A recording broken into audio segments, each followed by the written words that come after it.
الأعراب أشد كفرا ونفاقا وأجدر ألا يعلموا حدود ما أنزل الله على رسوله والله عليم حكيم.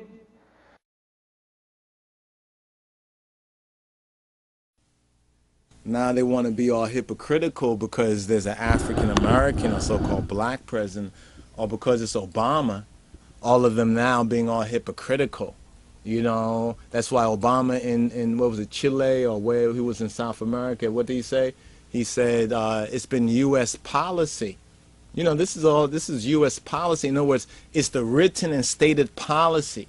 So in a sense, the Obama administration is doing exactly what he laid out, or he's tried to articulate and describe in other statements and in his book and his general philosophy, is that, you know, from a legal perspective, if a government has a particular policy, right, and the policy was for democracy, was against terrorists and against dictators, and Gaddafi is both known on the international stage and really by Africans, but a lot of Africans have been silenced by the buyout. A lot of them have been bought out, you understand, by that oil money. But Gaddafi hasn't even used the oil money for many of his own Arab people because they know his hypocrisy.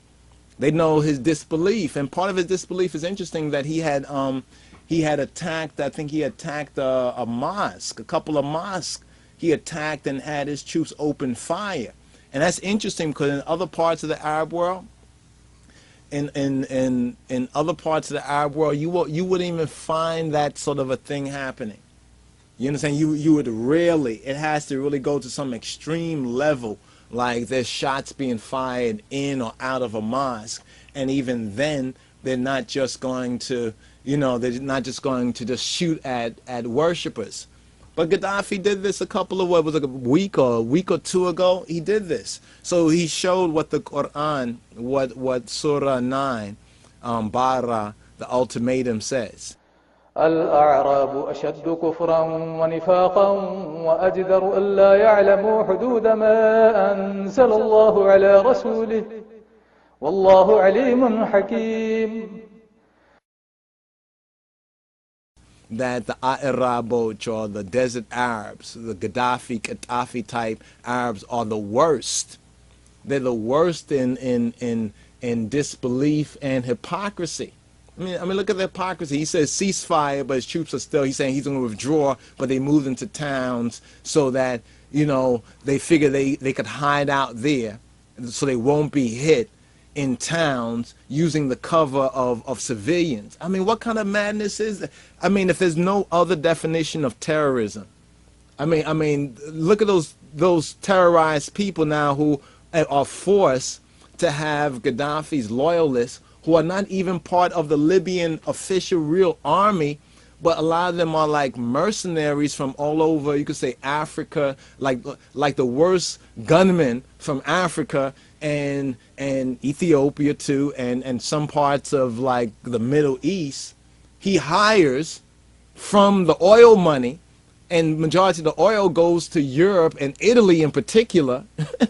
You know what I mean? Italy, Berlusconi, bunga, Italy in particular. So you're seeing this hypocrisy. I mean, this interesting, I mean, not that this is anything new to us, but it's a very interesting form of hypocrisy where they're saying that, you know, where even black folks over here are so ignorant of the real Africa situation. The first thing they would do is they see America involved in Africa, and the first thing they do is they assume the worst. Even though a lot of their family members are in the United States military, you understand, and they don't have really a problem with their family members, men and women, so forth and so on, and probably grandparents and others were in the Army or in the military or the Marines or the Air Force or the Navy or wherever. But now, even many of their children are probably in the United States. But if the United States Army goes to Africa, oh, something is automatically wrong, even with a president like Obama, you understand, which they supported, you understand, in the first place. So this hypocrisy is a very interesting, the hypocrisy of the hypocrisy of we can't really say it's a racial thing. It hasn't really, it's not overtly a racial thing, you understand, but covertly we can basically see it's a hypocrisy in the policy. You understand? Because there's a policy against Gaddafi. You understand? Straight up. You understand? And the patriots, the media already called them rebels instead of calling them what they are. They're the red, black, and green Libyan patriots. The red, black, and green Libyan patriots. So the Obama administration and the United Nations and the coalition's airstrikes, their PURIM, I call it the PURIM, the PURIM airstrikes, because this is the link, this is the major links, and some people still don't want to really agree with us or recognize the evidence and debate at least the evidence and the proof, but Obama's Hebrew connection is overt and obvious, and his loyalty to the political form of liberation theology is also striking as well as clear. And the members of his administration, like we'll call her UN Ambassador Susan, quote, Esther, and quote, Rice, how she was able to push through this resolution and get that sort of agreement from the world body, even many of those who are in bed with Gaddafi, but they recognize really what's at stake. They recognize that the examples we need to think about are Rwanda. The examples that we need to think about is Darfur. And the fact that many of us as African Americans are so entrenched within this American society at the present moment, and we have an opportunity with African American president, especially one who has openly avowed such pro-African and African American liberation theology is just one of many that we can point to, but they come into conflict with this you could say with the old-time Anglo-American, the Anglo-American establishment, which like many things in Obama, recognize that Obama is good for American foreign policy, being an African American, being who he is and being articulate. But now that he has taken his administration, that is, has taken such decisive steps, and the fact that these steps also coincide, notice they coincide with a Jewish, a Hebrew holiday, Purim, which commemorates the victory over the black Jews of Persia, you understand, who a madman named Haman wanted to exterminate as well. And this reminds us of the same madman that Gaddafi is Libya's Haman, and the Benghazi patriots, the red, black, and green patriots, we can consider them similar to the black Jews of Persia, because that flag, that red, black, and green flag, Obama's support for the red, black, and green flag patriots of Libya is admirable. It's also very much in tune with the policies. In other words, it's making these words and agreements actually mean something. And even Kedemawi Haile Selassie, our godfather, Haile Selassie I of Ethiopia, the King of Kings, has said that the use of force in the settlement of disputes is also a cornerstone principle. You understand, after resolutions have been passed, no fly zones, no bombing of civilians, so forth and so on, it's clear that Gaddafi did not keep to this, nor that he would, because the Arabot are the worst in disbelief and hypocrisy, and most to ignore the laws of Allah. So if they ignore the laws of Allah in Gaddafi's attack of mosque and his own people, you understand, who basically say enough is enough.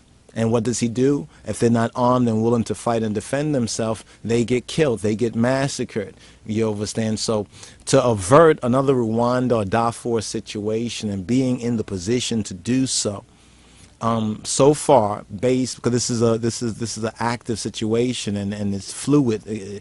There can be changes, but at this particular juncture of Obama and his administration's actions, many of us, as African Americans on one level, as Ethiopian Hebrews, as Rastafari, we should support the president in his present actions. And so far, the actions that the United States government and the allies, the UN coalition has taken, should not be misconstrued as many Iraq war protesters. We call them the Iraq war protesters that now want to get out there and try to confuse people as though this is another Iraq situation. This is far different than the Iraq situation, or Obama's administration also far different in the way it prosecutes these cases. Is much different than the Bush administration. So that should be very clear. We should be very clear about this, and we should make no mistake about this particular matter. For our part, so far, we support the Obama administration's action, and in response we ask, will he be faithful to the teachings of His Imperial Majesty? And so far his administration has shown remarkable fidelity to the teachings of His Imperial Majesty, and it's about time that we recognize this. We recognize what time we're living in. We do due diligence. We get all the intelligence we need about these particular cases, and not be so blindsided to support someone who doesn't support us, such as Gaddafi or Gaddafi. Gaddafi is not a Pan-African hero. He has not liberated Africa. He's bought off a lot of Africans and thrown around a lot of oil money to buy their allegiance and stuff like that. But he's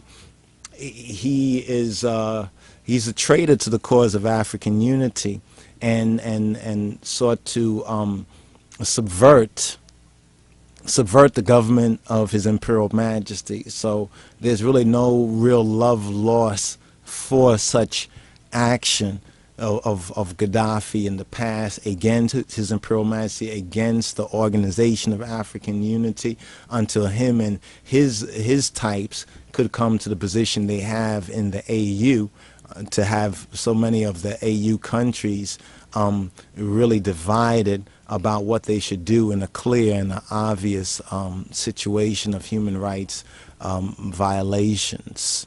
So more to come. Y'all willing, stay tuned. Salam.